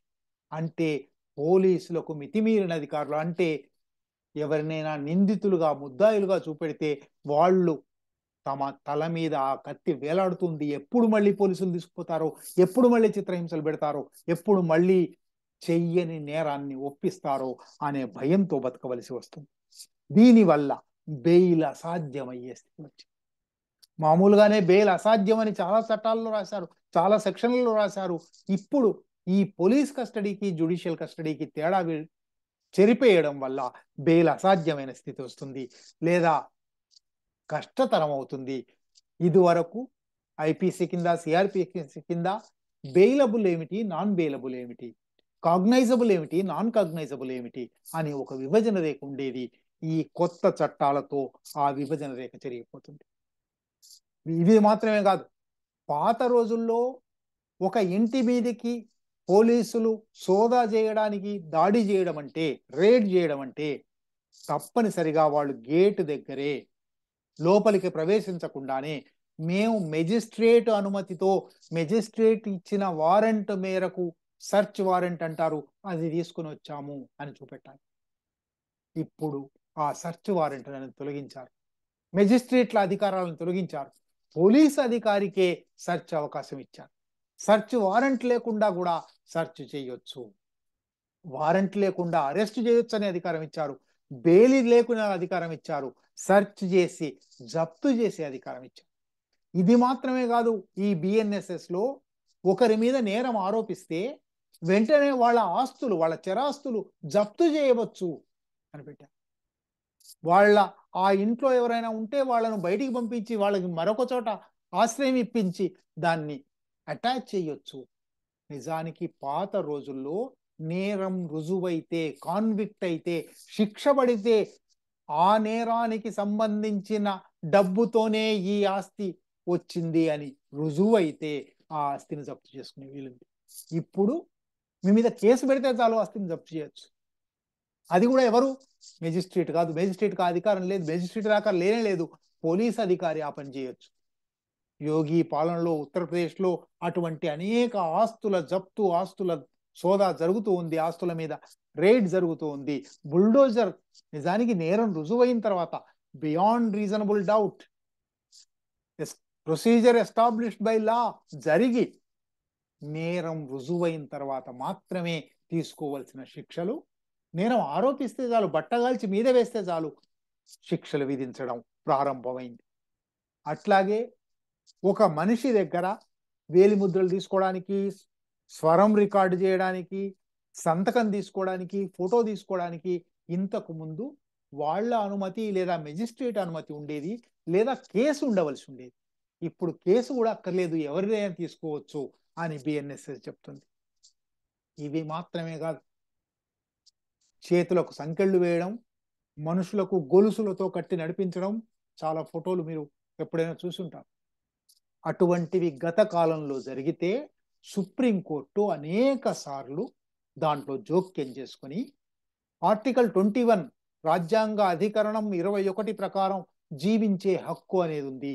జీవించే హక్కు అంటే గౌరవప్రదంగా జీవించే హక్కు. ఒక మనిషి మీద నేరం ఆరోపించినంత మాత్రాన, ఒకవేళ నేరం రుజువైనప్పటికీ మనిషి గౌరవానికి, ప్రతిష్టకు భంగం రాకూడదు. ఆ నేరంలో మాత్రమే అతను శిక్షకు గురవుతాడు, ఆ నేరంలో మాత్రమే అతను నిందితుడవుతాడు. కానీ అదర్వైజ్ అతని పట్ల గౌరవం, ప్రతిష్ట ఉండాలి. జీవించే హక్కులో అది భాగం. అందువల్ల సంకెళ్ళు వేయకూడదు, బేడీలు వేయకూడదు, మనిషిని కట్టేసి జంతువులాగా నడిపించకూడదు. జీవించే హక్కు అంటే మానవుడిగా జీవించే హక్కు అని సుప్రీంకోర్టు చెప్పింది. ఇప్పుడు బిఎన్ఎస్ఎస్ చేతికి సంకెళ్ళు వేయొచ్చు. ఎవరికి? రిపీటెడ్ అఫెండర్ అన్నారు. హ్యాబిచువల్ అఫెండర్ అంటే నేరాలు చాలా చేసి ఉండేవాడు. రిపీటెడ్ అఫెండర్ అంటే ఆయన నేరాలు చేయకపోయినా నీ మీద 10 కేసులు ఉన్నాయి కాబట్టి నువ్వు రిపీట్ చేసావు అంటాం.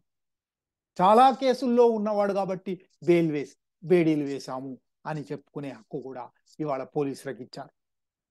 ఇది మాత్రమే కాదు, ఇదివరకు ఒక 5 మంది మీద, 10 మంది మీద కేసు ఉంటే అందులో ఒక 5-4 దొరికారు, వాళ్ళ మీద విచారణ జరిగింది, మిగిలిన 4 దొరికినప్పుడు విచారణ జరుపుతాము అని సపరేట్ చేసేవాళ్ళు, స్ప్లిట్ చేసేవాళ్ళు కేసు.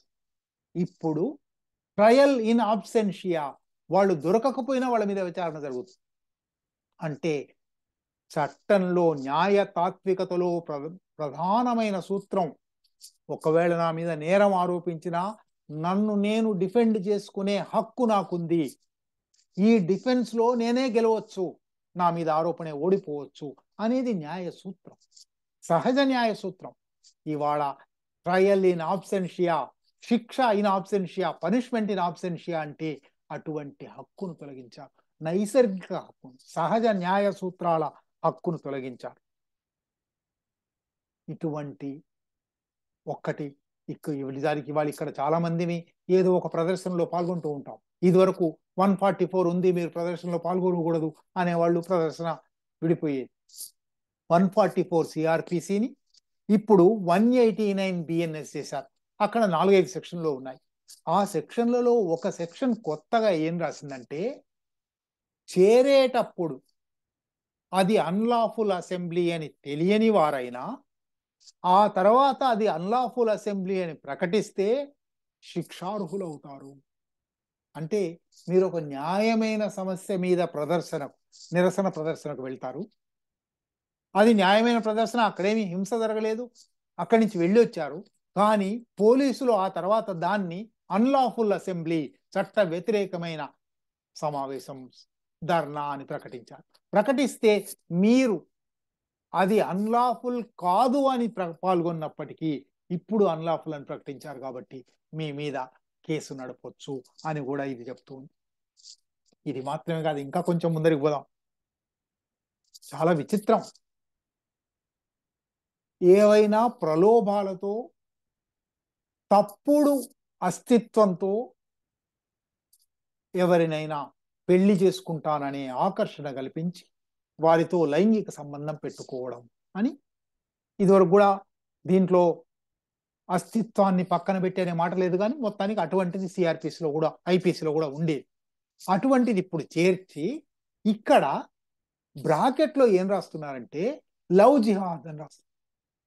అంటే ప్రలోభ పెట్టి లైంగిక సంబంధం పెట్టుకున్నారు అని హిందూ ముస్లిం పెళ్లిళ్ళు జరిగిన దగ్గర, ముఖ్యంగా హిందూ బాలికలను ముస్లిం యువకులు పెళ్లి చేసుకుంటే ఆ యువకులను వేరు చేసి, బహుశా ఆ యువతికి బ్రెయిన్ వాష్ చేసి పంపించైనా ఆ యువకుడి మీద నువ్వు ప్రలోభ పెట్టి తప్పుడు అస్తిత్వం చెప్పి లవ్ జిహాద్ పేరుతో చేశావు అని చెప్పడానికి.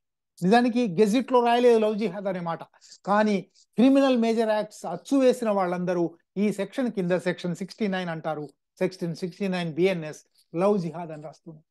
అంటే చట్టం ఎదుట అందరూ సమానులు, పౌరులందరూ సమానులు అనే మాట పోయింది. మీ మతం ప్రకారం ఎట్లాగైతే మనుస్మృతిలో మీ కులం ప్రకారం మీ నేరం నిర్ణయం అవుతుంది అన్నట్టుగా ఇవాళ బిఎన్ఎస్ అటువంటి పని చేస్తూ ఉంది. సరే, ఇది ఒక అంశం అయితే చివరి అంశంలోకి వస్తాను. ఇప్పటికీ చాలాసేపు మాట్లాడాను, క్షమించాలి. ఇంకొక 3-4 ఏం జరుగుతుంది ఇప్పుడు.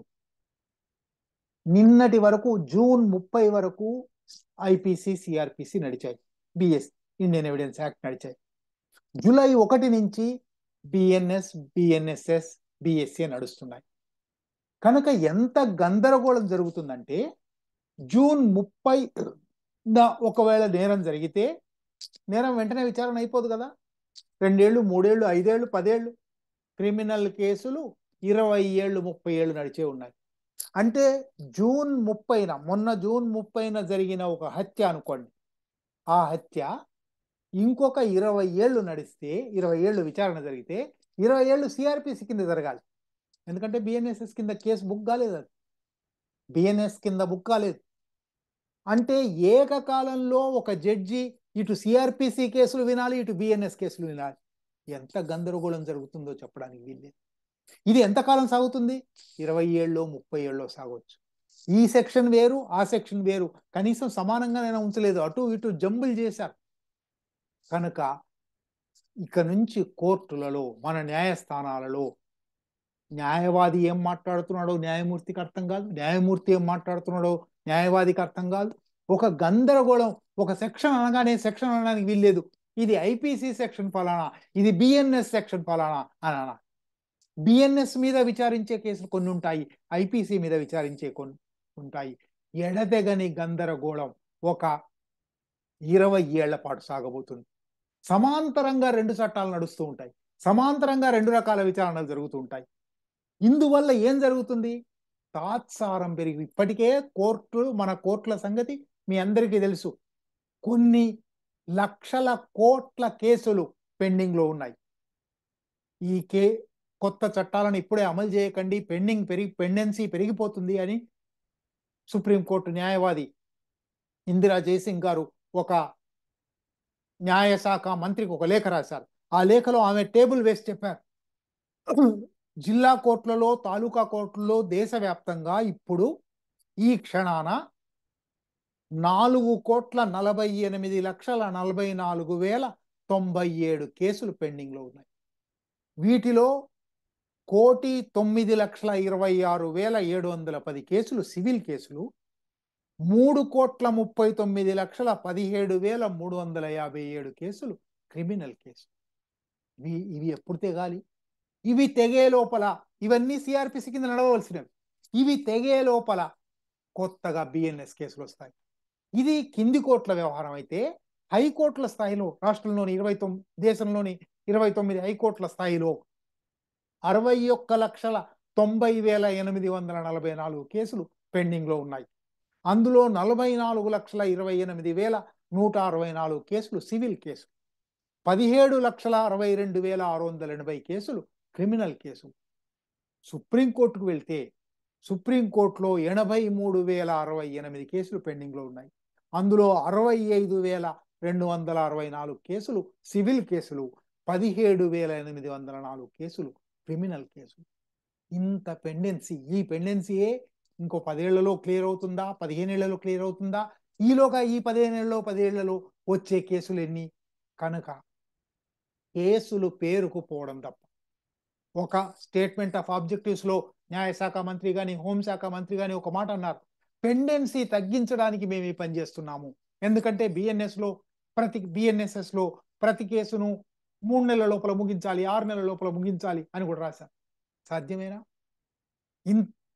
చాలా న్యాయమూర్తుల ఖాళీలుండగా, చాలా మంది ప్రాసిక్యూటర్ల ఖాళీలుండగా, ప్రభుత్వమే నింపని స్థితి ఉండగా, ఉద్యోగాల ఖాళీలుండగా, కోర్టులలో ఇన్ఫ్రాస్ట్రక్చర్ సరిగ్గా లేని స్థితి ఉండగా ఇది సాధ్యమేనా? ఇది ఒక అంశం అయితే, శిక్షణ జరిగిందా? ఒక పోలీస్, ఒక సబ్ ఇన్స్పెక్టర్ లేదా సర్కిల్ ఇన్స్పెక్టర్ ఈ కేసు ఎఫ్ఐఆర్ ఫైల్ చేయ అంటాడు. రైటర్ అని ఉంటాడు, రైటర్ రాయాలి. రైటర్కు ఎంత శిక్షణ ఇచ్చారు? రైటర్ ఇవాళ హఠాత్తుగా రైటర్ 10 ఏళ్ళలో, 15 ఏళ్ళలో, 20 ఏళ్ళలో సర్వీస్లో ఉన్నాడు. సిఆర్పిసి కేసులు దాదాపుగా సిఆర్పిసి సెక్షన్లు నోటికొచ్చు, ఐపీసీ సెక్షన్లు నోటికొచ్చు, ఆయన రాస్తాడు. ఇప్పుడు బిఎన్ఎస్ పుస్తకం తెరిచి చూడాలి. ఇది ఎంతకాలం పడుతుంది? ఈ గందరగోళం అంతా ఎప్పటికి పూర్తవుతుంది? ఇది మాత్రమే కాదు, ఈ చట్టాలు రాజ్యాంగబద్ధంగా లేవు అని సవాళ్ళు వస్తాయనుకోండి. ఈ సవాళ్లను వినడానికి, ఈ సవాళ్లకు బహుశా సుప్రీంకోర్టు కానీ, హైకోర్టులు కానీ వీటిని కొట్టేస్తే మళ్ళీ కొత్తగా ఏం జరుగుతుంది? ఇది మాత్రమే కాదు, రాష్ట్రాలు ఇచ్చిన చట్టాలు అనేక ఉన్నాయి. ఆ చట్టాలలో ఐపీసీని, సిఆర్పిసిని ఉటంకించి ఉన్నారు. వాటి ఆధారంగా అన్నారు. వాటన్నిటిని ఎంత మార్పు చేయాలి, ఎన్ని శాసనసభల్లో ఎన్ని కొత్త బిల్లులు పెట్టాలి, ఎన్ని కొత్త మార్పులు తేవాలి, ఇదంతా ఒక కందిరీగల తుట్టి. ఈ కందిరీగల తుట్టి కదల్చడం నిజంగా జాతీయ అవసరాల కోసం, వలసవాద చిహ్నాలను తొలగించడం కోసం ఇటువంటి పని తప్పనిసరిగా ప్రజోపయోగం కోసం చేయవలసిందే. కానీ దురుద్దేశాలతో రేపుతున్న కందిరీగ తుట్టి, మనువాదం కొద్దీ రేపుతున్న కందిరీగ తుట్టి, ఈ కందిరీగలు భారత సమాజాన్ని కుట్టబోతున్నాయి, భారత సమాజాన్ని అల్లకల్లోలం చేయబోతున్నాయి. ఈ అల్లకొల్లలు అంటే మామూలుగా ఆర్థిక సంక్షోభం, సామాజిక సంక్షోభం, రాజకీయ సంక్షోభం చుట్టూ వ్యాపిస్తూ ఉండగా ఆ అసలైన మౌలిక సమస్యల మీద ఆలోచించే అవకాశం లేకుండా తప్పుడు మార్గాలలోకి మళ్లించడానికి ఆర్ఎస్ఎస్కు ఇది కొట్టిన పిండి. ఎప్పుడూ ఒక నిజమైన సమస్య వస్తే తప్పుడు సమస్యను వైపు చర్చ మళ్ళించి దారి మళ్ళించి మన దృష్టి మళ్ళిస్తారు. చాలా మందికి తెలుసు, బ్యాంకుల్లో ₹1,00,000 ₹2,00,000 విత్డ్రా చేయడానికి వెళ్ళి డ్రా చేసిన వాళ్లకు పక్కన ఉన్న వాళ్ళు ₹10 నోటు కింద పడేసి అయ్యో మీ ₹10 పడిపోయిందండి అంటారు. ఈయన 1,00,000 పక్కన పెట్టి ఆ 10 తీస్తూ ఉంటాడు. బిఎన్ఎస్, బిఎన్ఎస్ఎస్, బిఎస్ఏ ఇవాళ భారత సమాజాన్ని అట్లా దారి మళ్లించడానికి, దృష్టి మళ్లించడానికి, ఈ క్రమంలో ప్రజల మీద అత్యంత భయానకమైన దమనకాండ ఉపయోగించడానికి, ముఖ్యంగా పౌర సమాజం మీద, ప్రశ్నించే వారి మీద, స్టేట్కు వ్యతిరేకమైన నేరాలకు అత్యంత కఠినమైన శిక్షలు ఈ బిఎన్ఎస్ఎస్ చెప్తున్నాయి. కనుక ఇది భారత సమాజం, ముఖ్యంగా పౌర సమాజం అత్యంత తీవ్రంగా వ్యతిరేకించవలసిన, ఎదిరించవలసిన, ప్రతిఘటించవలసిన, వీలైన అన్ని మార్గాలలో ప్రచారం చేయవలసిన, న్యాయ వ్యవస్థ మార్గంలో అనేక వ్యాజ్యాలు వేసి ఇది అన్యాయంగా ఉంది, ఇది ప్రజా వ్యతిరేకంగా ఉంది అని ప్రతి సెక్షన్ మీద పోవచ్చును, ఇది ప్రాథమిక హక్కులకు భంగకరంగా ఉంది, జీవించే హక్కుకు భంగకరంగా ఉంది, గౌరవప్రదమైన జీవనానికి భంగకరంగా ఉంది అని కోర్టులలో వీటిని ఛాలెంజ్ చేయొచ్చును, ప్రజలలో ప్రచారం చేయొచ్చును, సభలు సమావేశాలు పెట్టవచ్చును. అటువంటి విస్తారమైన చర్చ జరగవలసి ఉంది. వీటిలో మార్పులు చేయవలసిన అనేకం ఉన్నాయి. ఆ మార్పుల దిశగా శాసనసభ్యులను, చట్టసభ సభ్యులను కూడా ఎడ్యుకేట్ చేయడానికి ప్రజా ఉద్యమం ఒకటి రావలసి ఉంది. ఆ ప్రజా ఉద్యమంలో భాగమే ఇవాళ మానవ వికాస వేదిక ఈ అంశం మీద ఈ చర్చాగోష్ఠి పెట్టడం. ఇందుకు నన్ను ఆహ్వానించి ఇంతసేపు ఓపికగా విన్నందుకు మీ అందరికీ కృతజ్ఞతలు.